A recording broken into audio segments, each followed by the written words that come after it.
Alrighty. Hello, hello.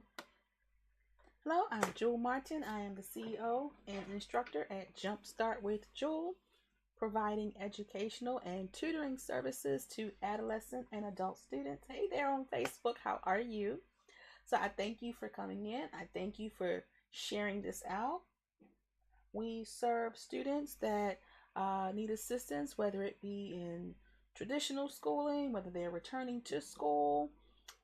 We also assist students that may have autism or ADHD, dyslexia, any medical issues that a child or an adult may have as a student that prevents them from being in a traditional setting, or it may affect them with learning as everyone else does. We assist those types of students as well. We welcome them in. So welcome today to today's class. Today I am going over giving a little more practice with mixed numbers with unlike denominators again, because it is one of those subjects where it can be a little challenging, especially if you have someone that's new to fractions or needs assistance with fractions. So we've been talking about this for the past couple of weeks now. And so when it comes to mixed numbers with unlike fractions, if you know anything about fractions, you know that in order to add or subtract the fractions, the denominators must be the same. They have to be the same. You cannot add or subtract denominators and they're not the same. So mixed numbers are just a whole number with a fraction. Most of the time it's a whole number with a proper fraction. Let me get my pencil. So for instance, what did we do yesterday? Let me do a different fraction.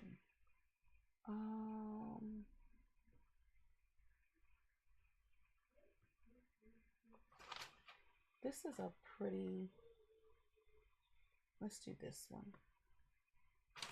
That's pretty simple. Hello there on Periscope. How are you? Beckley, it's good to see you. Hey, Corey, how you doing? It's good to see you on Facebook. Send me an inbox. Message me, okay? If he needs one-on-one. Yeah, let's do this one. This one would be good. Here we go. All right. So this is a perfect example of a mixed number fraction with an unlike denominator. So whenever you have an unlike denominator, and if you've done fractions before, you may have heard of finding the LCD. That's the least common denominator. What it is that when you're doing multiplication, if you've been doing multiplication for a while, you know that when you're multiplying the two numbers together, the factors, you get the product, the answer. That's also known as the multiples. So just like if you're doing skip counting by twos and you're doing 2, 4, 6, 8, those are also multiples of 2, such as 2 times 1 is 2, 2 times 2 is 4, 2 times 3 is 6, and so forth. So when you're trying to determine which number you need to put as an LCD, you may have to list the multiples. If you're not that good with multiplication yet, that's fine. You can list the multiples. What I'll do here, we have a 2 and we have a 7. We have to find out what the LCD is. What's going to be the lowest common denominator so that we can go ahead and add these together. So if I knew nothing about multiplication, I would have to list the multiples. And it's like skip counting, but it's also multiplication. So for instance, the multiples of 2, like I said before, are 2, 4, 6, 8. And think about when you're multiplying numbers by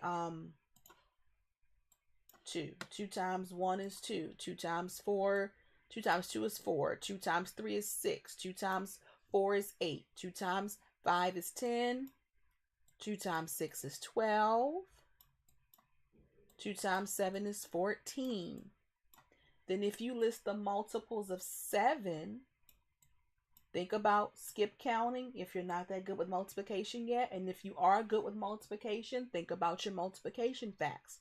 7 times 1 is 7. 7 times 2 is 14. So if you look right there, you have a common multiple, a common number. The common number is 14. They both have 14 as a multiple. So 14, because both numbers have it as a multiple, 14 becomes our lowest common denominator. So now what we have to do is turn this 7 and this 2 into a 14 so we can add the fractions together. Now when you have mixed number fractions, what you can do, it's up to you. You can either add them together initially or just wait. You can add them together now. So the whole numbers are 6 and 7. 6 plus 7 is 13. We'll just put that to the side. So let's write our fractions over. 2/7 plus 1/2. Now we have to figure out what the factors are. What number, when you have it as a 7, what number do you multiply 7 by to turn this into a 14? You multiply 7 by the number 2 to turn it into 14. With fractions, whatever you do to the denominator, you must do to the numerator. Whatever you do to the numerator, you must do to the denominator. So since we're multiplying 7 by 2, we're going to have to do the same thing up here. Multiply the 2 in the numerator by 2 as well. Now we go over to our half, 1/2. What number must you multiply by 2 in order to make it 14? 2 times 7 equals 14. So we're going to have to multiply that 2 by a 7. And we're also going to do the same thing to the numerator. 1 times 7. So here we go. So now let's do the fraction. 2 times 2 equals 4. And then 7 times 2 equals 14. Bring down our plus sign. 1 times 7 is 7. And then 2 times 7 is 14. Remember, we already did our whole numbers. We already added 6 plus 7. We still have 13 right there. So now we just add up the fractions. 4 plus 7 is 11. And then 14 is our denominator. And then we bring down the whole number, 13. So our answer is 13 and 11/14.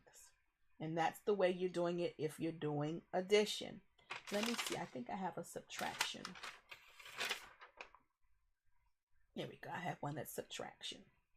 So with subtraction, it's the same thing. The process is the same. You have to find the least common denominator. And then you can, once you do that, then you can just go ahead and subtract instead of adding. So I'm going to put this down. We've got 8 and 9/10 minus 3 and 2/5. So you have a 5 in the denominator and a 10 as a denominator. If you're familiar with the LCD, you may know right away what the LCD is going to be, the lowest common denominator. If not, you can write out, like we did before, the multiples, listing the multiples of 10 and 5. So if we list the multiples, let's do 10 first. The multiples of 10. 10 times 1 is 10. 10 times 2 is 20. It's like skip counting by tens. 10 times 3 is 30. So now we have 5. Think about the multiples of 5. Think about skip counting by 5 or your 5 multiplication facts. 5 times 1 is 5. 5 times 2 is 10. 5 times 3 is 15. 5 times 4 is 20. 5 times 5 is 25. And 5 times 6 is 30. So if you notice here, what is our least common denominator going to be? We have a number in common. We've got 30. 30, because 30 is a multiple of 5, meaning it's the answer, one of the answers when you're doing your 5 facts. And 30 is also a multiple, meaning it's the answer of when you're multiplying by 10.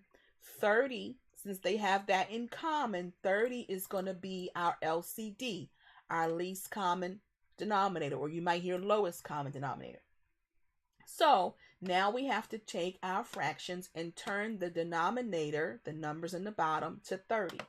So, and since we have a mixed number fraction, what we could do is just get the mixed number out of the way. 8 minus 3. We can just go ahead right now, if you like, and subtract our whole numbers. So 8 minus 3 is going to be 5. We'll just put the 5 right there. And let's rewrite our fraction. Hey on Facebook, how are you? Thank you for sharing this out. I appreciate it. Okay. So now what we have to do is multiply.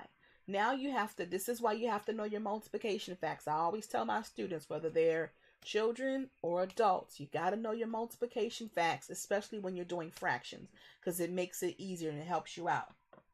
So 10, we've got a 10 here. We have to convert this to a 30. What number can we multiply by 10 to make it 30? 10 times 3 is 30.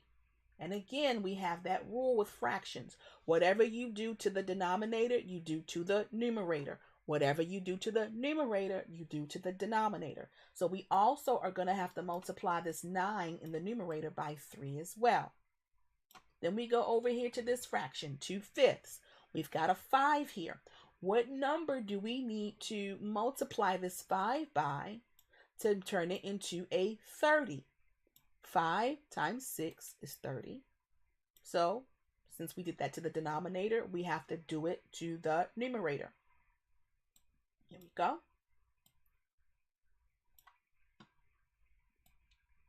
6. There we go. So, 9 times 3 is going to be 27. And I just see here, I made a mistake, but this is good. I can fix this. This is a good example. 10 times 3 is 30. 2 times 6 is 12. 5 times 6 is 30. So what I just realized I did not pick the correct lowest denominator. I picked a common denominator, but I didn't pick the lowest one. The lowest one was actually the 10. But I made a mistake and I picked the 30. But that's good because this is going to work in our favor. This way I can show you how to reduce the fraction if you have a fraction that's too big. So for instance, 27 take away 12. Now we have to subtract the 2. If you're not able to do it in your head, you can do it vertically. 27 minus 12. 5 and 15. Now, you can do it this way. Instead of me erasing this and going back and doing the whole thing over again, I can fix this. So, I can do 27 minus 12. That's 15. For 30. Here we go. Okay. Now, I can reduce this fraction. When you have a fraction that's 15 over 30, and this is again why you got to know your multiplication facts. 15 over 30. In order to reduce a fraction, and what reducing fractions does, it makes the numbers smaller.